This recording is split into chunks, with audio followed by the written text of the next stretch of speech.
मैं Balaram Meena, associate professor समाजशास्त्र, राजकीय कला महाविद्यालय दौसा। मैं समुदाय पे व्याख्यान देने जा रहा हूँ।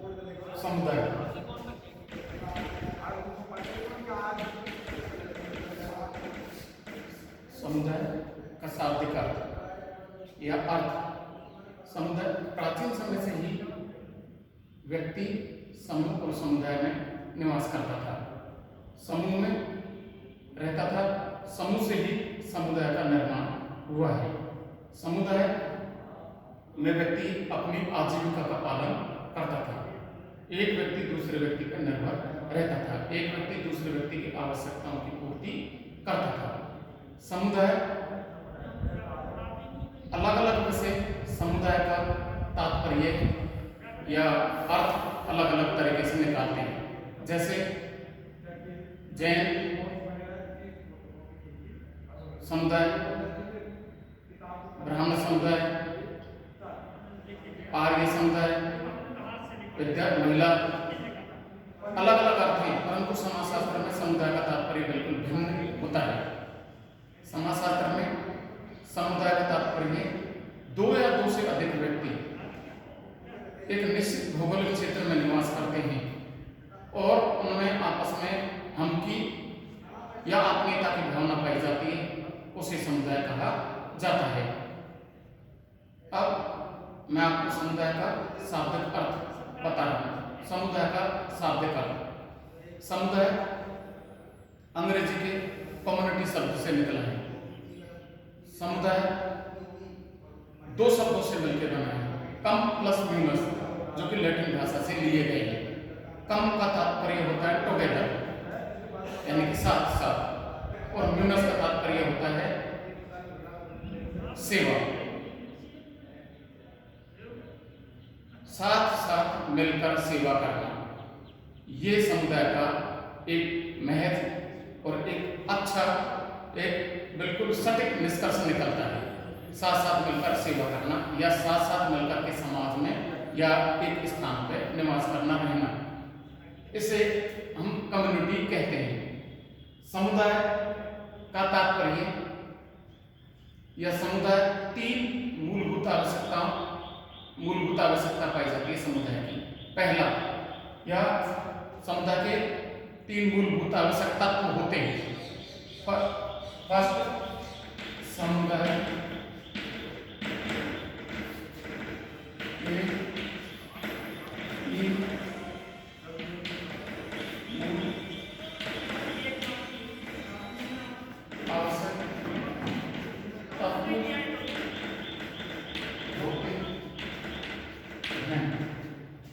पहला, दो या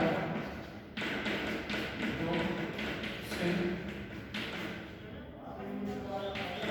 अधिक व्यक्तियों का होना। दूसरे नंबर हम की भावना। तीसरे नंबर पे भाई साहब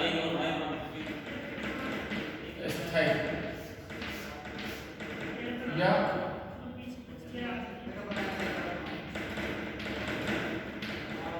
निश्चित भौगोलिक क्षेत्र। ये समुदाय के तीन मूलभूत आवश्यक तत्व होते हैं। दो या दो से अधिक व्यक्तियों का होना।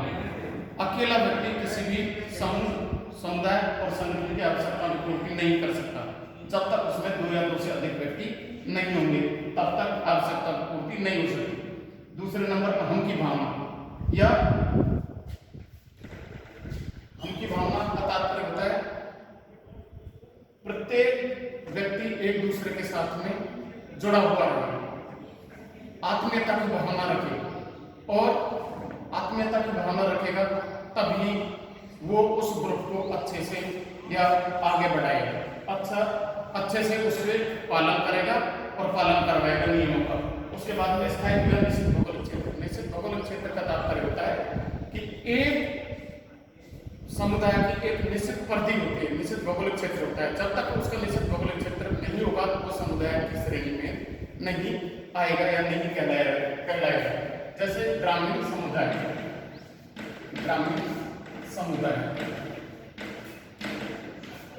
नगरीय समुदाय,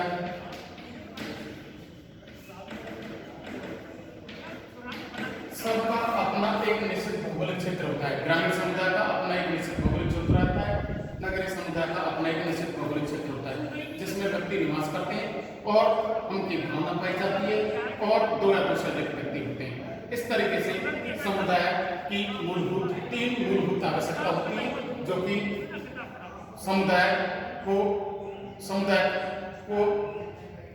समुदाय की विशेषताएं जो पूरी करती हैं। अब उसके बाद में आगे बढ़े हम तो समुदाय की विशेषता, समुदाय की परिभाषा। समुदाय एक वह समूह होता है जो जीवन की मूलभूत आवश्यकताओं की पूर्ति करता हो, उसे हम समुदाय कहते हैं। दूसरी, समुदाय 2 या 2 से अधिक व्यक्ति एक निश्चित भौगोलिक क्षेत्र में निवास करते हों और एक दूसरे के साथ में आत्मीयता या उनकी भावना से जुड़े हुए और निश्चित भौगोलिक क्षेत्र में रहते हो, उसे हम समुदाय कहते हैं। उसके बाद में है समुदाय की परिभाषा, विशेषताएं। समुदाय की विशेषताएं,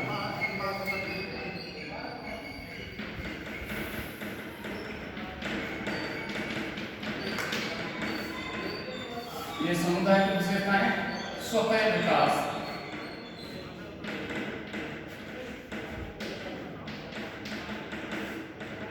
उसके बाद में आत्मीयता या उनकी भावना,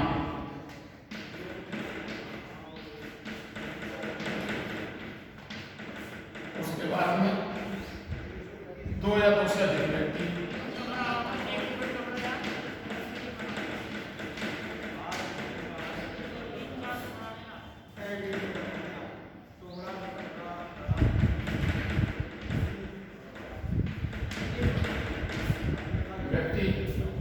उसके बाद में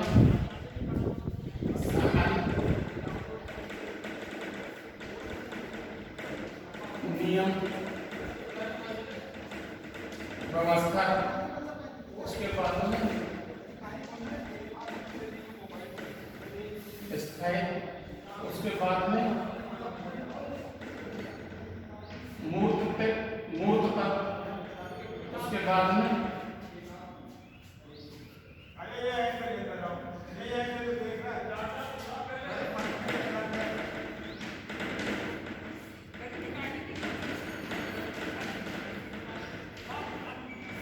निश्चित भौगोलिक क्षेत्र।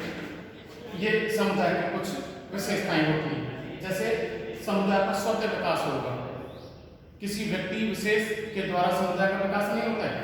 समुदाय का तो समय के साथ में धीरे धीरे स्वतः ही विकसित होता चला जाता है और व्यक्तियों की आवश्यकता की पूर्ति करता चला जाता है। उसके बाद में एक विशेषता है आत्मनिर्भरता।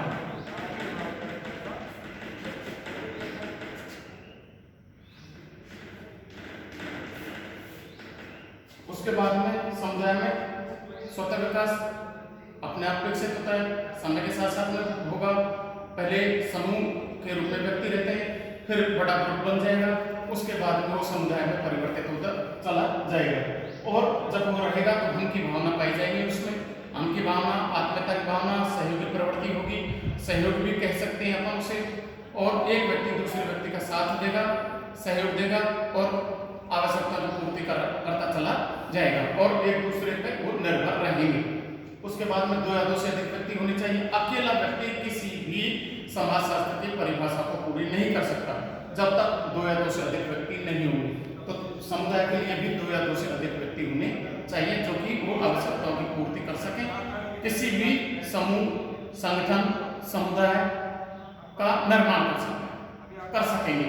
अकेला व्यक्ति किसी भी समाजशास्त्रीय परिभाषा को और समाजशास्त्रीय कॉन्सेप्ट को पूरा नहीं कर सकता। इसके लिए 2 या 2 से अधिक व्यक्ति होने चाहिए और 2 या 2 से अधिक व्यक्ति होंगे तब जाके ही किसी समूह और संगठन का निर्माण होगा। इसे कहेंगे हम समुदाय। और इसे कहेंगे ये व्यक्ति किसी भी आवश्यकता की पूर्ति नहीं कर सकता। उसके बाद में सामान्य नियम व्यवस्था, समुदाय के सामान्य नियम होते हैं जिनका सभी व्यक्तियों को पालन करना जरूरी होता है, चाहे गरीब हो या अमीर हो, चाहे छोटा हो या बड़ा हो, चाहे जाति विशेष के आधार पर उच्च जाति का हो या नीची जाति का, परंतु उस समुदाय के जितने भी नियम होते हैं, प्रतिमान होते हैं, जनरीतियां, रूढ़ियां, लोकाचार, प्रथा, परंपरा, नैतिकता, धर्म, उस समस्त सामाजिक प्रतिमानों का पालन उस समुदाय के प्रत्येक व्यक्ति को करना अनिवार्य होता है। अगर उस समुदाय के नियमों का पालन नहीं करेंगे तो सामाजिक अव्यवस्था उत्पन्न हो जाएगी। इसलिए उस समाज में, उस ग्रुप में, उस समुदाय में निश्चित रूप से, चाहे समुदाय कहीं भी हो, किसी भी जगह हो और कैसा भी हो, परंतु उसका नियम व्यवस्था जरूर होगी और उसका पालन प्रत्येक व्यक्ति को निश्चित रूप से करना अनिवार्य है। और व्यक्ति या अमीर और गरीब के हिसाब से नियम नहीं होते हैं। नियम सबके लिए बराबर होते हैं और सबको उनका अच्छे से पालन करना होता है, तब जाके ही समुदाय आगे बढ़ेगा, समुदाय का अस्तित्व बना रहेगा। उसके बाद में स्थायित्व। स्थायित्व का तात्पर्य होता है, दो बातें हुई, एक स्थायी और दूसरा अस्थायी। तो समुदाय का तात्पर्य यही होता है, वो स्थायी होता है। कभी भी समुदाय आज बन गया कल खत्म हो गया, आज नियम बन गए कल उनमें कोई बदलाव हो गया, खत्म हो गया। समय के अनुसार परिवर्तन आता रहता है, कुछ नियमों में शिथिलता आ जाएगी, कुछ नियम और ज्यादा सख्त हो जाएंगे।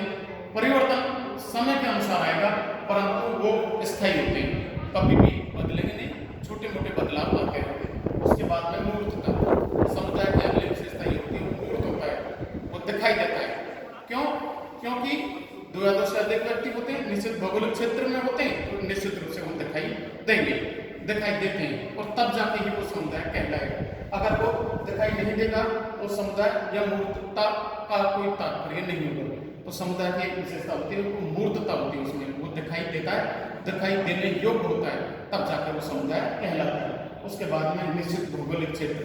प्रत्येक समुदाय का अपना एक निश्चित भौगोलिक क्षेत्र होता है।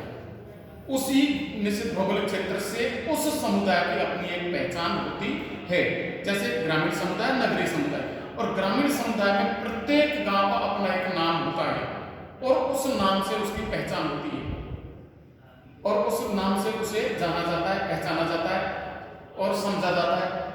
इसलिए समुदाय का निश्चित भौगोलिक क्षेत्र होता है। एक निश्चित भौगोलिक क्षेत्र में समुदाय निवास करता है। अब वहां के निश्चित भौगोलिक क्षेत्र के अपने नियम होंगे, कायदे होंगे, कानून होगा, और वो व्यक्ति उन नियम, कायदे, कानून, उन समस्त सामाजिक प्रतिमान, जनरीतियां, रूढ़ियां, लोकाचार, प्रथा, परंपरा, नैतिकता, सबका प्रत्येक व्यक्ति को पालन करना अनिवार्य होता है और निश्चित रूप से प्रत्येक व्यक्ति उनका पालन भी करता है, जिससे सामाजिक व्यवस्था बनी हुई रहती है। किसी भी तरीके की वहां अव्यवस्था उत्पन्न नहीं होती। सब बड़े छोटे, भाई बहन, माता पिता, सबका एक दूसरे व्यक्ति पालन करता रहता है। उसके बाद में आत्मनिर्भरता। समुदाय की एक अगली विशेषता होती है कि वो आत्मनिर्भर होता है। आत्मनिर्भरता यानी कि एक व्यक्ति दूसरे व्यक्ति के साथ में सहयोग करता है और अपनी मूलभूत आवश्यकताओं की पूर्ति समुदाय अपने एक निश्चित भौगोलिक क्षेत्र में दो या दो से अधिक व्यक्ति और व्यक्तियों का जो समूह वहां रहता है वो पूर्ति कर लेता है। किसी व्यक्ति एक्सचेंज का नियम वहां लागू होता है, विनिमय का सिद्धांत वहां लागू होता है। किसी के पास में कोई चीज अधिक पैदा हो गई वो दूसरे को दे देगा और अपनी आजीविका चलाते रहते हैं। तो इस तरीके से समुदाय की ये विशेषता होती है, आत्मनिर्भरता, निश्चित भौगोलिक क्षेत्र, मूर्तता, स्थायी स्वतः विकास, उनकी भावना, दो या दो से अधिक व्यक्ति और सामान्य नियम व्यवस्था। तो ये समुदाय की अपनी एक विशेषताएं होती हैं। थैंक यू, धन्यवाद।